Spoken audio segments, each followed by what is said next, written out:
Hello, welcome back to the channel, and this is a channel where we give you reviews, playthroughs, don't do unboxings. We generally like to talk a lot of bollocks about tabletop gaming in general, and in this video we're going to be talking about a sandbox exploration game. We're going to be talking about Euthia Torment of Resurrection, and in this game you'll be wandering around a modular map. You'll be visiting different locations to gain reputation that will eventually help you to break your fucking back. So in this video we're going to be giving you a very brief overview of the rules, and I mean a very brief overview of the rules because there's shitloads of them. We tell you what we do like, we don't like, then we'll come back and we'll tell you whether or not Euthia Torment of Resurrection is worth your time and bother today and in the future. So remember, if you're new here, please consider subscribing to this channel, hit the like button and all that YouTube bullshit. We'll see you after this.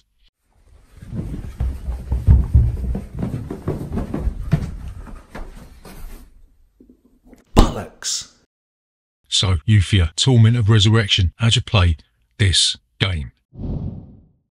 So Euthia Torment of Resurrection is a sandbox exploration game. Each player is going to take on the role of a character. You get a character map and you'll get a bit of starting equipment that's unique to your character. As part of setup, you'll fuck about with a load of tiles and you'll divide them into different chapters. You'll end up with a stack of tiles. You'll find the church tile and each character will put their miniature on it, and you'll grab a number of action tokens and you'll put them on the relevant spots on your player board, right? So on your turn, you'll be able to take different actions, right? Each token has got a move value and each token's got an action on it. So if you choose to activate a token, you'll have that many move points and you'll be able to move to adjacent hexes, and then you'll be able to utilize the action portion of the token. There's a number of different actions. You've got mining, you've got combat, and you've got trade, and each of these refers to a different location. So if you want to use a trade action, that's the one with the scales on it, you can visit the merchants, the alchemists, or the dragon slaying towers, and you'll be able to take a trade action. You'll look at the offer and you'll spend the money, and then you'll place any items or weapons you got on your player board, and anything you can't fit goes in your sack. No, not that kind of sack, unless it's a couple of balls. So you could take the mining action on any of the resource spaces. There's mountains, there's lakes, and there's caves, and when you go here you will be able to draw a tile that will give you some natural resources you'll be able to use throughout the game. If you use the combat action, you'll have to be on a space with an undefeated enemy. You'll reveal a monster card and you'll go through a bit of combat. So essentially this just revolves around rolling a couple of dice, but each of the equipment tokens or bits of armor or shield and stuff will be able to be used to reduce the enemy's combat value. Likewise, the enemy may have gold or silver cards that they can use to reduce your combat value, but once you have done with using all the modifiers available to you, you will look at the monster card, and depending on what your attack value is, then the monster will deal that number of wounds, and it's roughly the same sort of thing when your turn comes around to do over the monster. So if you do over the monster, you're going to get a reward. You might be able to draw some gold or silver cards that you can use when you are taking control of the monster, or you'll be able to increase your reputation, maybe get a few gems and all that shit. So there's also encounter spaces. As part of setup, you will have revealed some encounter cards. These are generally quest cards that you can do, so some of them might be the case that you could trade in some healing potions to get some reputation, or you might have to trade in some gems that you're going to get through mining. And there's also treasure spaces where you can draw a treasure card, but you will have to put one of your character markers on there to indicate that that space is exhausted. So you've also got little tokens here called GAR tokens that you can use to re-roll yours or your opponent's dice and add 2 or subtract 2 to the roll. There's also Shear's intervention card, which lets you use the die of hope. Basically, if the monster gets an overpowered roll, then you can increase the value of the die hope, and you can spend these points to reduce the monster's attack value, right? So basically, if you get killed by a monster, then you can resurrect yourself at the church and you can go again. So there's not really any sort of permadeath in this game. And there's a nice leveling up system where you can reveal different upgrades through a big stack of tiles, and this sort of augments your character's special abilities and shit like that, you know what I mean? So keep doing this until you have reached the number of rounds dictated in the wealth of different scenarios in the scenario book, and the player with the most reputation at the end of that specified time will be the winner of Euthia Torment of Resurrection. So what do we like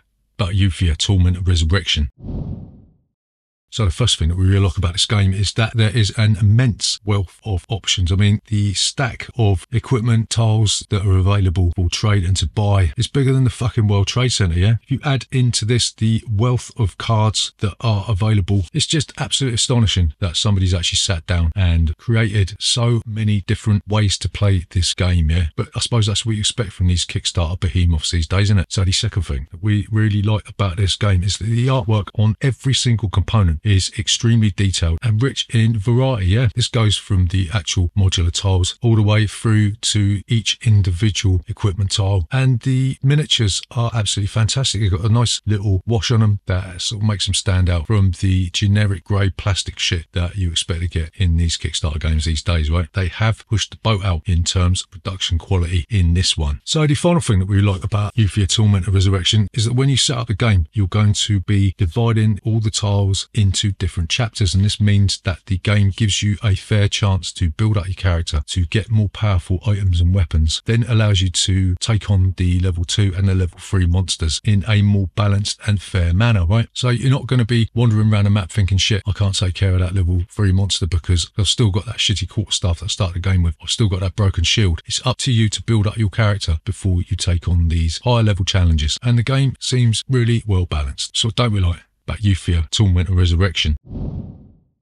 So the first thing that we don't like about this game is the crazy amount of setup that you've got to do before you can even get into this thing. And even straight out of the box, this turns into a veritable nightmare. There are no less than 38 fucking punch boards that you have got to deal with before you can even step foot into setting up the game. And there's literally no storage solution in the box. It's just a bunch of baggies. So once you have punched out all the shit, then you've got to try and make sense of what components go in which bag. And that's pretty much an impossibility before you have read the rule book. Yeah, you're gonna have to punch everything out and then figure out later where it goes. Yeah, so yeah, setup is a massive barrier to entry, and it just sort of makes me not want to play this game ever again. So the second thing that we don't like about this game is that the action selection mechanism is a little bit limiting in scope. Yeah, you're going to have to choose that your movement and the action that you want to take are on the same token. It means that you don't really get an opportunity to plan ahead, because you might want to move and find a couple of new tiles and you reveal some monsters, but you've already used your combat token to move already. Yeah, so that means that you're gonna have to wait your next turn to attack those monsters when really you wanted to do it now because somebody's going to jump into your grave. Yeah, so I don't know why the movement wasn't separated from the actual actions you want to take, because sometimes mining isn't really the best option when you are surrounded by a pack of ravenous wolves. So the final thing that we don't like about Euthia Torment of Resurrection is that the combat system is just shit. Effectively, you're going to be rolling 2 dice and just adding a few modifiers before you roll the dice and after you roll the dice, and that is it. And when you read the rules to combat, there's so many different permutations. It takes up 2.5 pages telling you what you have to do in each step, when basically you're just going to be rolling a couple of dice and that is it. So yeah, the combat system in this was exceptionally disappointing. I was expecting a hell of a lot more from a sandbox game like this, but rolling 2 dice and doing a few D&D style modifiers just doesn't cut it in the 21st century. To summarise, is Euthia Torment of Resurrection worth your time and bother today and in the future?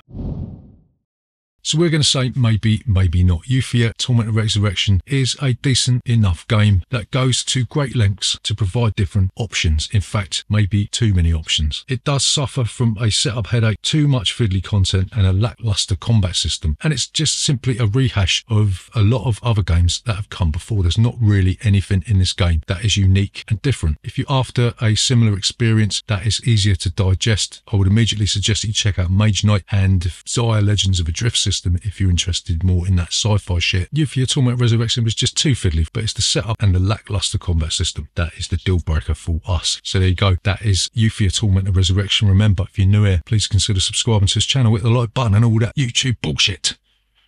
See you next Tuesday.